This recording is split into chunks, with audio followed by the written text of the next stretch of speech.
Hey, what's going on? So, what I want to cover today is going to be topic of streamlining the approach on a sales call and making sure you have everything in order in this discovery. The whole focus here is to capture that information from the prospect through a systematic way and making sure all the details are covered. Really deep diving in that actual discovery call. What this is going to help you do is going to help you turnkey make sure you get that information. So at the end of the conversation, when you're handling objections or finding out that there's certain things that just doesn't work for them, that part of your program, you should already eliminate all of this in your discovery call. So budget, making sure that all the people are on the call, all the way to the point like what exactly they're going through, or even sort of things like how long have they been trying to correct this, whatever situation they're in, right? So basically from here, I didn't come up with this method itself.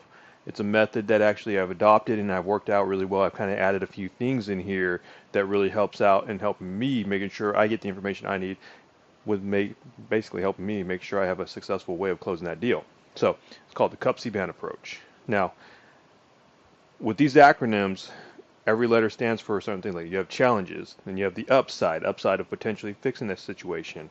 Then you have the personal or business matter, like what's going to happen on the personal side or what happens on the business side if they do not correct this. The consequences correlate exactly with the personal and the business side of deals. What are the consequences if this continues on as a problem? We want to see exactly how that goes with the whole process. Budget, obviously we're going to be talking about budget, making sure that they have enough for projects like whatever it is they're going to be investing in with you. And then also authority slash actions. The authority is basically saying what is the next steps that you typically take in processes like this? What are the actions you need to do? Okay, notice that I said what are the actions that you need to do as a prospect. Don't necessarily come in here and say, hey, who's the authority figure here that makes these decisions? Because that's going to cause huge sales resistance. Well, we're going to dive deeper into that. But anyways, and then next steps, which is going to be the recap on that whole process. It's going to be the letter N, and within that you do want to capture everything you covered in the entire CUPCBAN approach. Now, starting from the top, what we're going to be doing is we're going to be going over this process. You want to find out more information like this in regards to about their business, who they are, where they came from, what sort of challenges they're going through. Okay. Now, if you know from my previous video, I talked about chat. Chat being the challenges, the history, assessment, and treatment. These are two different methods covering two different things. They're both correlated to helping each other out. CUPCBAN approach, though, is more focused on the actual discovery. Chart, or not chart, but chat, is focused on the entire sales process. So if you are following that video, don't get it confused thinking that you can choose one or the other. Chat is really good as an overall cycle of how to do your entire process. The CUPCBAN approach is really for the discovery. Okay, just wanted to clarify that. Now, starting off with challenges. Tell me more about your challenges. Exactly what are you facing in regards to, say, lead acquisition? I talk about lead acquisition a lot, or anything with marketing, because that's what I'm fairly knowledgeable in. So basically, let's say they're having problems with lead generation. Hey, can you give me some more insight on that? Exactly what are you doing? What's going on with that whole process? What sort of results are you getting in there? Okay, can you give me some examples of what you're doing? What happened when you made your changes from trying a done for you program to you trying it yourself? You're really deep diving into that whole process. Now, the other thing you want to find out here is what are you potentially looking at? Okay, what are you looking at to solve these problems? Who are you looking at to solve these problems? This is going to help give you an idea. Are they looking at your competitors? Which, when I say that, I put quotations around it because they might not be your competitors. In the eyes of your prospect, they might look like your competitors. But you really have to dig into that and see, okay, you're talking to other companies, cool. You're asking me, how are we different from my competitors, right? And they're going to say, yeah, okay, that's a fair question. For me to better understand that and to give you the proper response and answer, I need to know who is it you're exactly referencing to. I just want to make sure, because we're a bit different from most companies out there, and a lot of companies at the beginning of the conversation confuse us with other companies out there that really don't do the same thing we do. So do you mind giving me an example? Like, who is it that you're talking to at this time, or who did you talk to in the past, or who is it that you've tried that you consider us like that you're comparing us to? This is going to give you that ammo you need to let them know, like, hey, like, yeah, you're comparing us to WooSender as an example. Okay, well, WooSender is not a competitor of us. WooSender is not a lead generation platform. Okay, that's a big difference. That's not the only difference. That's a big difference, though. The other thing is WooSender's automation is all automatic. They're coming in, automatic text messages. I don't even know if they do emails, but automatic text messages, voice drops, and that's almost essentially it. There's really not much else to what they actually do. You have to plug everything else in. They have sequences in there you can do, but nothing fancy. So there's a lot if you're comparing us to WooCenter. So that's just an example. Okay, now I have ammo. Okay, you've tried WooCenter. You didn't like it. It didn't work for you. I can tell you exactly why it didn't work for you. And I can tell you exactly how we're nothing like that. And you can actually fight back with it now. So always ask them who they're comparing you to. And I went really long on that specific topic because that's a big question a lot of people get. And you should not get that at the very end of your discovery call. Not the discovery call, at the pitch. When you drop your price and your offer, you should not get that, how are you different? That should be handled in the beginning. Find out who they're talking to. It's very, very important. It's part of the challenge, is what they're going through, and it's part of the resolutions of what they're looking for. Now, upside. Upside's going to be more about, hey, what are the potential upsides of these challenges being corrected, of you overcoming these challenges? What happens? How does that help your business? How does that help you personally? What are these potential upsides in regards to revenue boost? How much would you be saving? How much, a good one to focus on, how much would this prevent you from losing? Reason why I say that is because more people are more prone to respond to preventing loss. Remember that. You can tell them all day long, oh yeah, you're going to get an extra 50K a month, or you're going to get an extra 400% increase, whatever the case may be. That's cool. People like that. Now they start questioning, though, okay, can I actually do this? Is this pertaining to me? They start asking all these other questions internally. Versus if you tell them this is going to prevent you from losing and burning 50K of revenue every month. Right now, you are currently burning through that. There is no question typically internally when it comes to somebody thinking that they can prevent themselves from losing. For whatever reason, I can't tell you exactly why, but for whatever reason, people just think, oh, they're going to stop me from losing XYZ.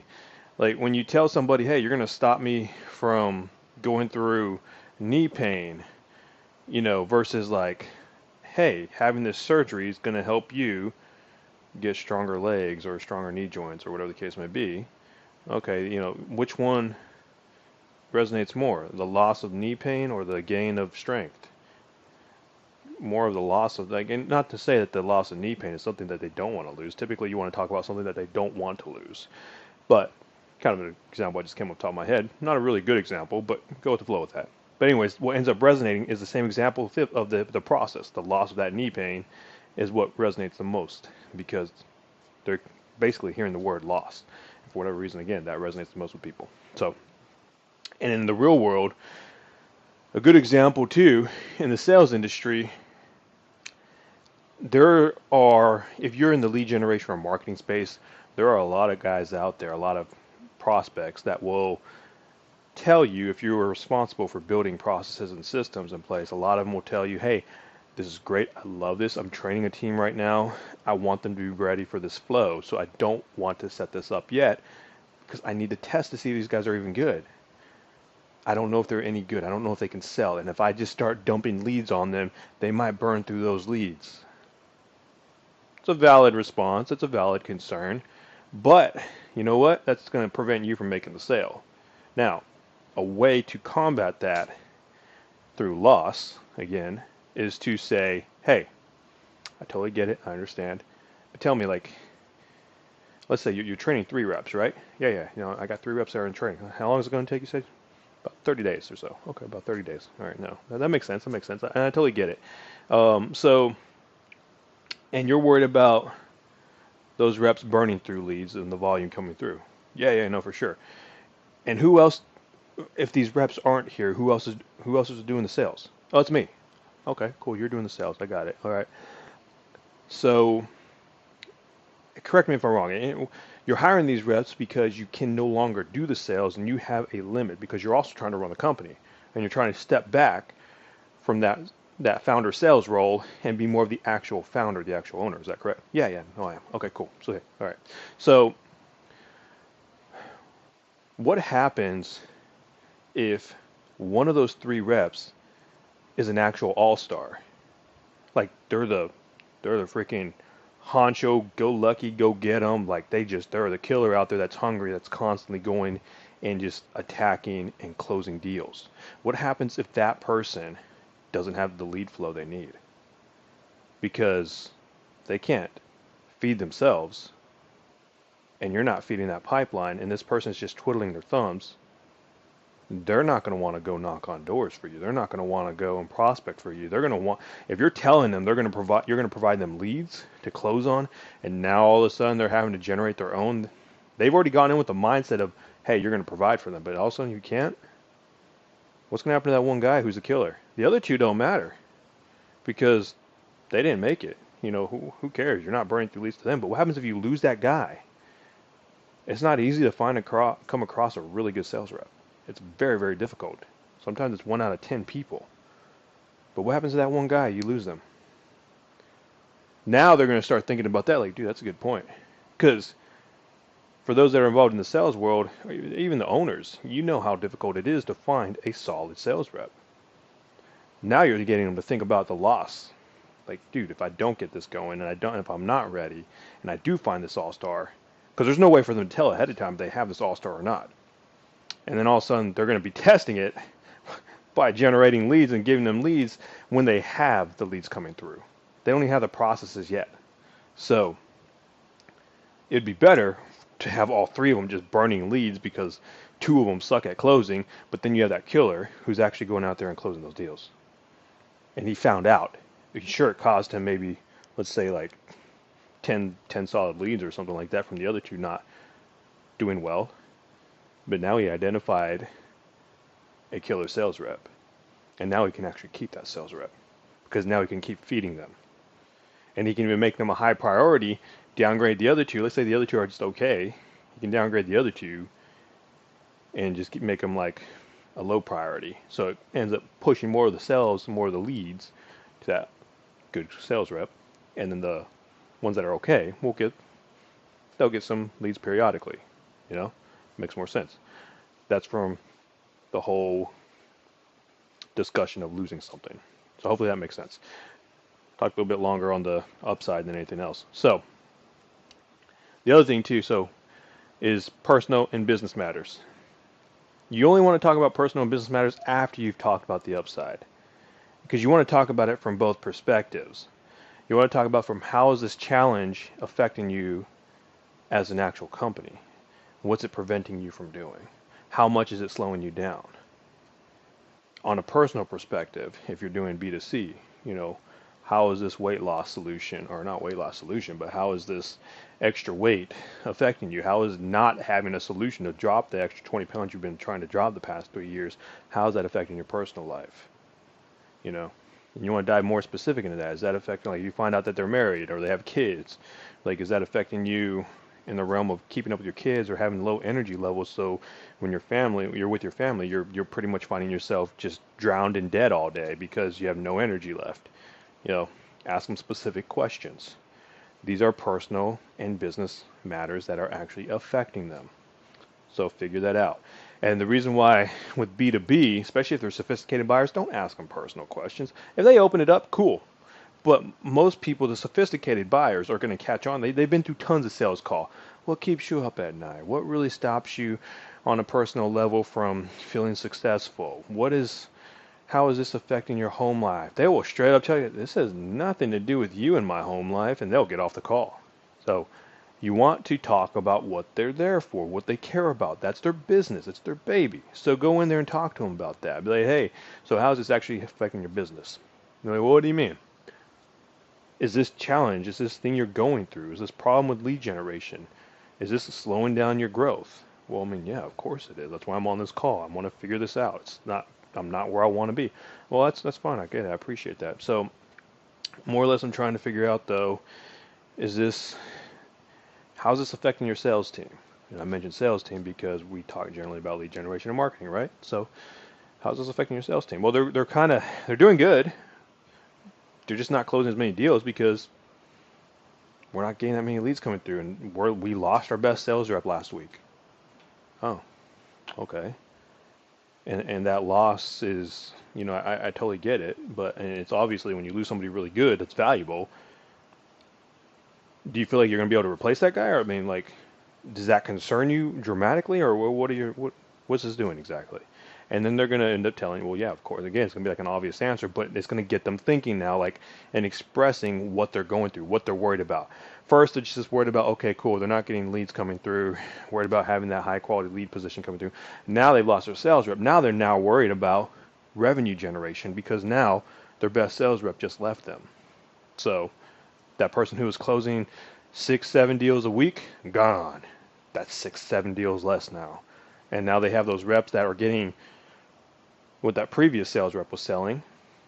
They're only doing at half the capacity or half the rate or whatever you want to call it. So it's a big issue that causes a whole big snowball effect. Now, so that's personal and business matters and how that's affecting. Now, consequences. This really correlates a lot with everything you've gathered. You cannot ask consequences soon. You have to go through the challenge, the upside, the personal matter, and the business matters, and then ask consequences. The reason why you have to ask consequences after upside for sure is because if you ask them upside first, and if you ask them, their goals, where they want to be at, what have they tried to get there, things like that, and then all of a sudden you ask them a consequence question, they're going to feel like they're on top of the world. They're going to feel like, oh, okay, cool. Like I have this covered. I know exactly what I need to do. So that's why personal and business matter comes into place because you're having them up here, getting them on their high horse with the upside. Oh man, yeah, no, it would save me tons of money. I would make extra 100K a month, whatever the case is. And then now you're just going, you're skipping a level and going completely down to consequence level. And that's going to be like, oh, I can figure this out. That's when you get those answers like, oh, I'm not going to fail. I can't fail. I can't afford to fail. It's not going to happen. I'll keep going until I figure this situation out. That's when you get those answers. But when you're actually interrupting that gap with that midline of how's this affecting you personally, what's going on with your business, how's this affecting your business exactly, and in that business matter, you're going to ask them based on your current skill set, do you feel like you can accomplish this goal? And they're going to be like, no, dude, no, I can't. So you went from that upside, brought them down to normal reality level, you brought them back down to earth. Now you're taking them down to hell and being like, so what happens if you don't fix this? You're giving them that effect, that fear, if you will, that reality check, okay? So remember, don't jump all the way down to consequence. Upside, personal business matters, which incorporates the whole process of what their current skill sets can help them accomplish. If they cannot accomplish it with their current skill set, that's when you have the green light to go into consequences. If they feel like they can accomplish this, that's when you need to just tell them straight up, well, then why are we on this call? What are we here for? If you can accomplish this, you don't need my help. I'm not here just to take business, just take business. I want to be here for the people that need my help. So, and then you go from there. Most people, when you say something like that, they're like, okay, I do need your help. I need to expedite this process. If I don't fix this, it's going to have a dramatic impact on me personally or my company or whatever you're talking to them about. So in the consequence area, what we're going to be talking about here is, okay, you currently told me you're aiming to achieve XYZ goal, right? Okay. And so how far are you from hitting that goal exactly? Okay, cool. Gotcha. So, and then here's that current skill set question. With your current skill set question, do you feel like, or not question, with your current skill sets, do you feel like you're capable of actually resolving this issue? They're going to tell you no. Or maybe they'll say yes. If they say yes, handle that. But most part, they're going to say, no, I need help. I've been trying to do this for a long time. And if you don't find out how long they've been trying to do this, make that a priority. All right. At that time, that moment you find out what that goal is and how far they are from hitting that, ask them, how long have you been trying to accomplish this? Okay. And then with your current skill set, do you feel like you finally figured it out, or is this the right time to make that change? Is this the right time to get that help? And let them walk you through that. And now you mentioned basically you're trying to get through that monthly revenue within, you're trying to get there last month. It's currently February. All right. From your perspective, what's the solution to correct this? What's your solution to hit that goal? Figure out what's going on in their head. Figure out and brainstorm with them. Okay, it's very, very crucial that you do that. Now, the other thing too, don't there's questions in here that will pertain to B2B if you're not that sophisticated. Not you, but the company, the business owner you're talking to. If it's a brand new business owner, you can get away with some questions in here. Or B2C, you can get away with those questions too, such as, are you really willing to settle with these results? That's okay to ask if you're in the B2C world or if you're talking to somebody who's a brand new business owner. You don't want to ask that question people who are sophisticated. All right? That's why I put it on D. It's the very last one you want to even think about. So, recap on consequence. I'm going to do a recap because consequence, you're going to have a whole 30-minute session on consequence alone. It's very, very important. Okay? You want to find out what their goal is, how far they are from currently hitting that goal. You also want to clarify how long they've been trying to hit that goal. And then you want to get information from the horse's mouth and find out, do they truly believe with their current skill set that they can actually accomplish this goal on their own? And then from there, close it out. So, if nothing changes, what happens? If you've built up enough of that internal pressure, they will tell you what happens if nothing changes, even if they are a sophisticated business owner. I've had many people come and tell me straight up, just like, bro, I'm gonna have to go back to that seller founder role. Ain't no way in hell I want to go back to that seller founder role. I'd be fucked. Like, they literally, I've had people say that. So that's okay to ask, only if you've built up that internal pressure. And you'll be able to tell, trust me, you'll be able to tell, like, when they're talking to you more, opening up, expressing things. So now, budget-wise, budget can be solved in a few different ways without asking, hey, what kind of budget do you typically set aside for this? It's okay to ask if you're talking about paid advertisements, like us as an example, when we talk about paid ads, it's okay to ask, like, hey, so what sort of budget do you typically do for your paid marketing you're currently doing? Oh, we'll do X, Y, Z. Okay, cool.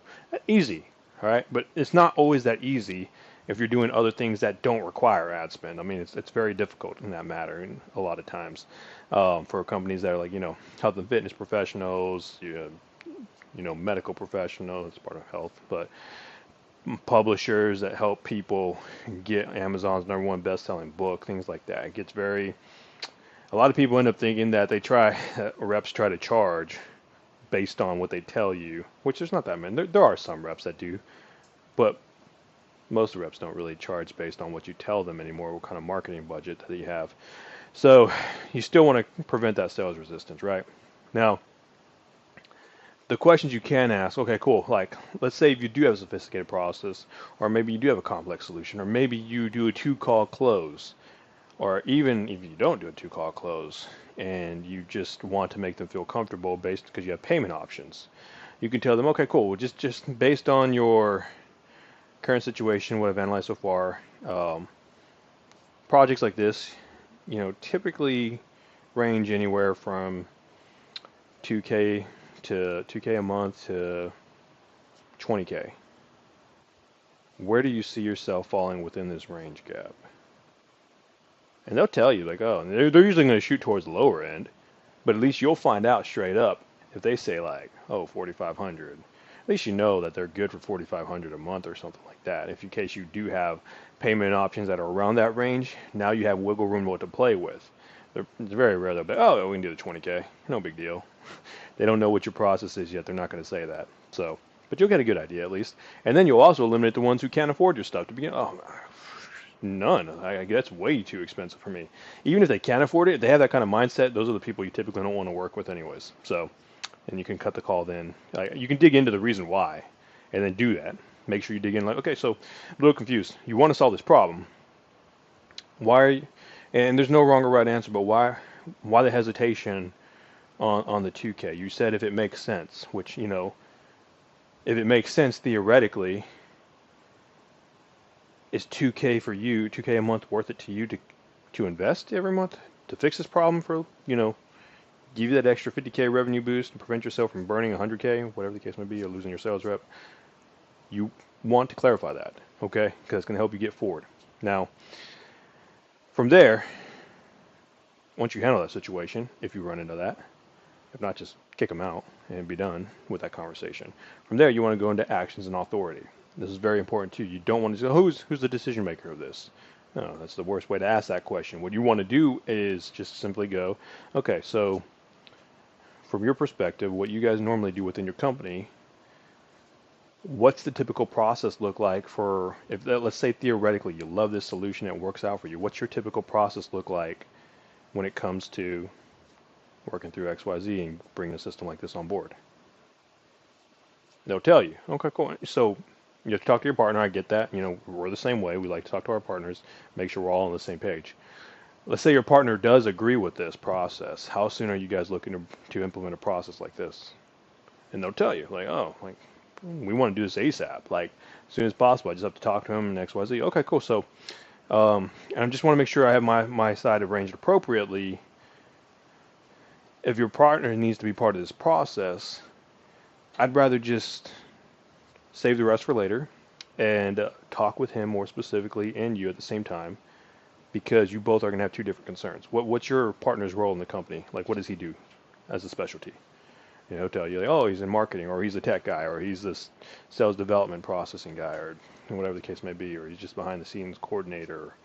With something like that, you want to find out what their role is, because now you can tell them, hey, his concerns are going to be totally different from your concerns. And I want to make sure, if this is something you like, I want to be on the same side of the table as you to help move this forward, obviously, if it's something you feel really does fix the problem. At the end of the conversation, if you really don't like it and you don't feel like you can actually solve your problem, cool, we won't even have to worry about that. But I want to make sure that I can answer his questions as well, because we have reps that come in and they take months to learn this process. This is your first time coming in and hearing it. You're not going to get it down. It's like playing that, you remember that phone game where you whisper into somebody's ear? It goes all the way down 20 people. At the end of the conversation, the last person it gets to, whatever you whispered in that first person's ear versus the last person's ear, it's a totally different conversation, right?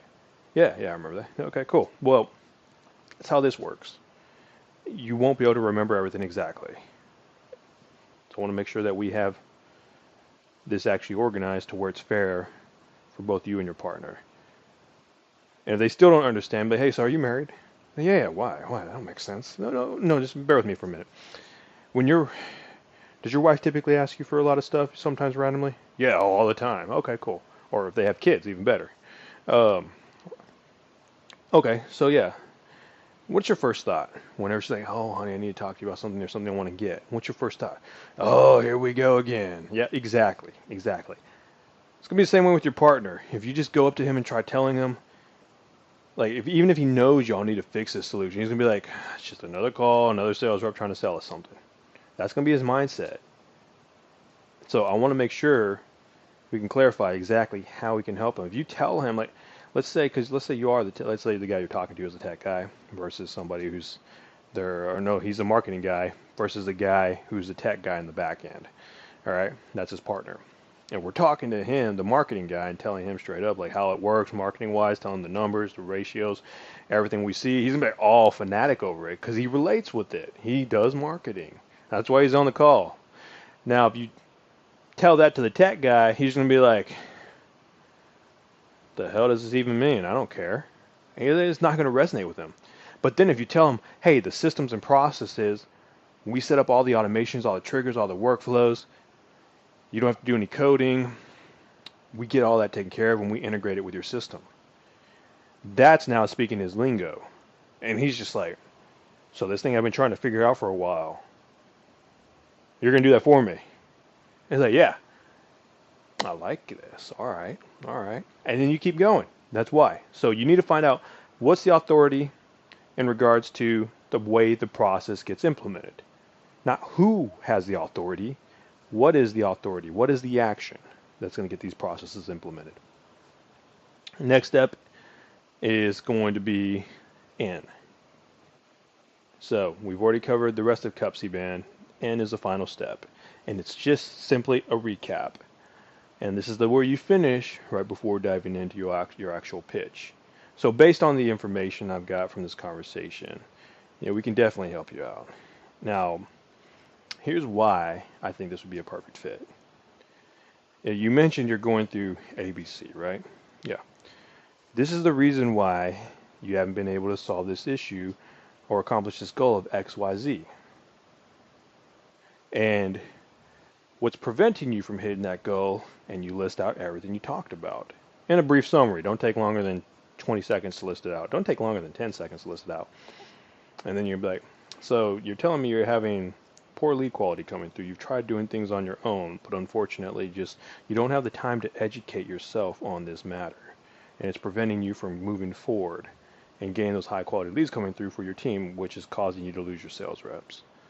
Now, you really want to get something implemented as soon as possible because you want to get to that growth phase that you're supposed to hit last month. Is that pretty spot on, or am I missing something? That's pretty spot on. That's usually what they'll say most of the time if you got it down. So, and that gives you the green light. Okay, cool. So if it's cool with you, I'd like to walk you through more of what we do at this point. Is that okay? Yeah, it is. Okay, cool. And then you start diving into that. Now, if your 2 call close, that's when you start saying something else. You're like, hey, if it's cool with you, let me get with my team. Let's see what we can do. We're going to come back with a customized solution for XYZ, and I'll bring that to the table and how we can actually solve your problem. Now, what you can expect when I come back with this, it's going to list out the roadmap of how we're doing everything, how exactly we're going to overcome that problem and get you to your destination. You're not going to say your destination. You're going to say that goal mark they're aiming for. And you want to explain that because they want to know, you want to give them a reason to want to come back. That way they don't no-show you for that second call. It's going to give them a reason like, okay, cool, you're giving them a customized solution that's going to take them from where they are to that final destination point. This is very, very important. Do not forget that. You have to emphasize that to give them that desire to want to talk with you. And you can do a brief recap of that, of how you're going to do that. A short little high-level view. That's okay to do. And then you can tell them, we're going to get super nitty-gritty on exactly how this all works. We're going to pull back the curtains. You're going to see everything. And you're going to have full confidence if this will work for you or not, which I know it's going to. Now my job is to show you how it's going to work. Is that fair? Yeah, no, that's more than fair. Yeah, for sure. And then, boom. Now they ask you, how much is it going to cost? Like I told you, man, like I get with my team. I totally understand that. Remember I said it's going to be anywhere from $2,000 per month to like $20K? It can be anywhere in there, honestly. And, just being full transparency, we are customizing the solution, so it really just depends what our media buyers, what our funnel builders, copywriters, everybody else, when we come together to come out with a solution, I'll be able to give you a better estimation of what this will be. But do you fall anywhere in that gap at all? And then you should have already clarified that, but you want to ask them again just to kind of ease it out and be like, yeah, no, I do. Or if they say no, and they already told you, yeah, no, I can do like $4,500 a month. And now they're telling you like, no, like I just want to know the price. Like, well, look, I get that. I can't tell you that yet because I'm not the person that builds all this. I tell you how this works. And I tell you how it's going to solve your problem. You told me previously you're okay with 4,500. I'm kind of confused like on what changed between now and then. Did I say something that kind of gave you some hesitation, or like, what's really going on? And then kind of clarify that. Okay. You normally don't have to go that route. that's just like worst case scenario. They're really fear driven at this point. Most of the time when you get questions like that, not going to be often. It's going to be because there's something that happened that's reminding them of a previous experience, and you want to cut that out. You want to get out, find out what that is, and then just be like, just re-encourage them. Typically, when fear comes up like that towards the end, when it does happen, it's because they're starting to get those good feelings that they had when they tried another program that completely failed them. And it's not to say that it was a program's fault. Maybe it was a client who didn't do his part, but it doesn't matter at this point. You want to find that out, because if you actually go in there when they're getting that excitement and they sense that same feeling they had and last time it failed or the other 3 times it failed because they didn't have the right information that was properly updated from the company, or maybe they didn't have the proper support from the company, or maybe the client themselves was a variable and didn't feel like he can do it all, that's going to give you opportunity to correct it and put it back on course. This is a long video, so hopefully it makes sense and hopefully you get some good value out of this. If you have any questions, feel free to let me know. We'll walk through all this. This sheet will be available for those who want it. Just ping me and we can definitely make that happen. So other than that, if you found this helpful, make sure you like the video, make sure you comment, share it, whatever you want to do with the whole process. It's all here just to help other people out. But everybody have a good day. We'll talk soon.